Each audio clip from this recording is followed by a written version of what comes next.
environment, right? In the next paragraph, this is where he then is going to give us the situation that kind of revealed to him all of this. Because you got to ask, he was over there for quite a long time, right? He had to have seen plenty of things, but it's the elephant that he chooses to tell us about, right? So for whatever reason, this is the thing that more clearly explained this or showed him this problem than anything else. And he says that in the very first sentence there. One day something happened which was in a roundabout way enlightening. So it wasn't enlightening in a direct way, right? I went, I had to deal with this elephant, I shot it, it died very horribly and slowly, right? There was nothing directly inherent in that situation.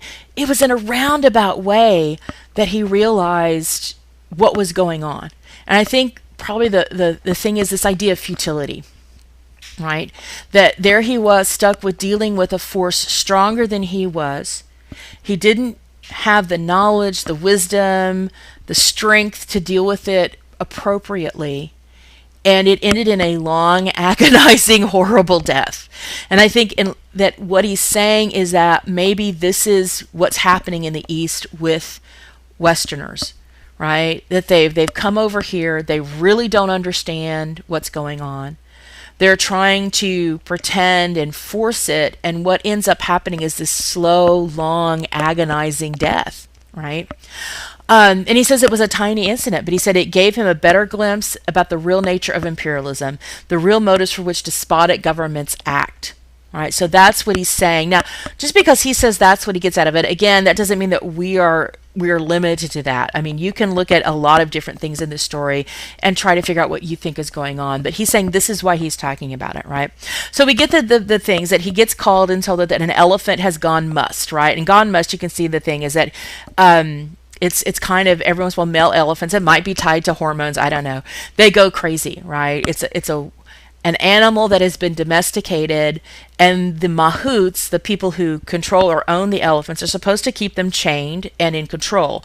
But somehow the elephant broke loose, and by the time he gets this, I don't know how long this has been going on, because we hear that the mahout, when the elephant ran off, the mahout ran and thought he was going one way, and now he's 12 hours away. So if the mahout is on foot, how long did it take him to get 12 hours away from that, right? 12 hours, right?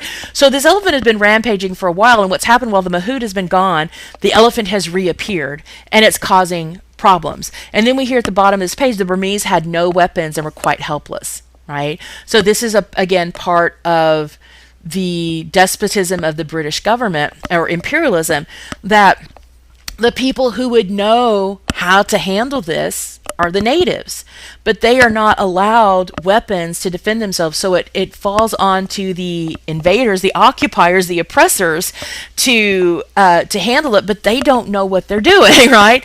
And so we see that it had raided, it killed a cow, knocked over a hut, raided some fruit stalls, ate some of the stuff. It had caused some damage, right? So then in the next paragraph, we see him and some of the people, again, the Burmese sub-inspector and the Indian constables, going out and trying to figure out what's going on. And we have a description of this area, again, a very poor part of the city, right? And he basically says that that when they started investigating, the closer they get to the actual epicenter of the problem, the more crazy the information becomes. And this is, again, I think, an area where he gives a very indirect sense of cultural elitism or racism. He says, this is on line 61, we began questioning the people as to where the elephant had gone, and as usual failed to get any definite information. That is invariably the case in the East. A story always sounds clear enough at a distance, but the nearer you get to the scene of events, the vaguer it becomes, right? And I think this is an example of racism, because isn't that true anywhere?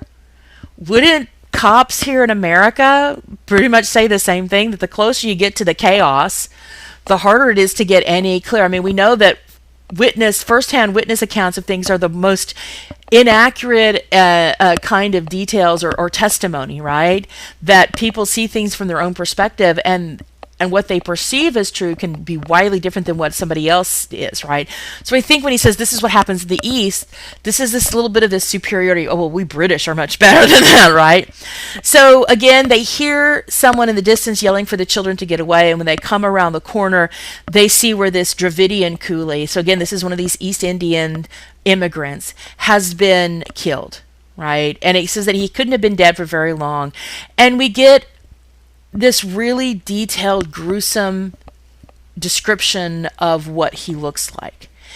And it's at this point, now remember, he tells us early that when he left on this, he took his 44 Winchester and he's on a pony, but he knows, he says that 44 is not going to be good enough to take an elephant down. But he's only planning on maybe using it to scare the elephant off if it's trying to maybe charge him, right? He has no intention of shooting the elephant at this point. But at this point, when he sees this dead, gruesome body, this is where he calls for an elephant rifle. He has to borrow one. Right? He sends someone to a guy that he knows nearby who has one, and he gets off the horse and he sends it back because he's afraid that the horse will pick up, the fear and will buck him off, right? So here's where he's saying, I'm a little bit scared now for my own life. I don't want to end up like this coolie, right? So the guy comes back with the gun and 5 cartridges. And by this time, some of the Burmese have shown up and told him that the elephant is now in a paddy field. So he goes there, right? And people start following him, right? And he says they had seen the rifle and were all shouting excitedly that I was going to shoot the elephant. This is line 91. They had not shown much interest in the elephant when he was ravaging their homes, but it was different now that he was going to be shot. It was a bit of fun to them, as it would be to an English crowd. So here, it's a horrible thing to say that they were like excited, ooh, entertainment to see the animal shot. But he also admits that this is kind of human nature. It'd be the same in England. And then he says also they wanted the meat. So again, this is a reflection of how poor they are. I mean, here's an elephant that is a working elephant, right? It's easy to understand the context here. Elephants are very important to this culture. Not only are they pieces of equipment, they are helpful, right? They're used to drag those trees down. Most villages of substantial sizes have a working elephant to help them lift and build and clear and do all sorts of things. Elephants are used as transportation, and they're used in rituals and ceremonial situations as well. So for them to be glad that an elephant is going to be shot, again, I think reflects of what's going on in the setting and this time. So they want the meat. It's going to be fun. And he says that it was making him uneasy. He says, because again, he says, I had no intention of shooting it. I really wanted to use the rifle to defend myself in case the elephant charged, right?